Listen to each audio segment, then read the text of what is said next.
Sementara itu, Saudara Gubernur Aceh meminta masyarakat dan juga ASN untuk tetap menerapkan protokol kesehatan saat beraktivitas pada saat hari libur.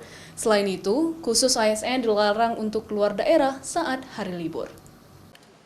Nova Iriansyah, Gubernur Aceh meminta agar masyarakat serta ASN tetap mematuhi protokol kesehatan.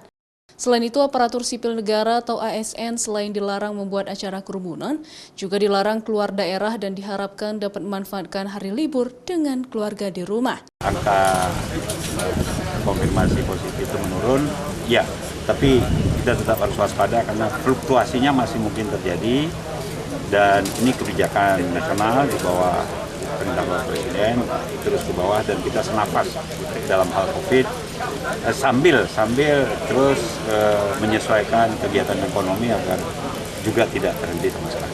Provinsi Aceh sendiri saat ini jumlah angka positif COVID-19 mencapai angka 9.642 kasus, sementara kasus dalam perawatan berjumlah 1.353 kasus, 7.904 kasus dinyatakan sembuh, serta 385 kasus dinyatakan meninggal dunia. Syahril, Kompas TV, Banda Aceh.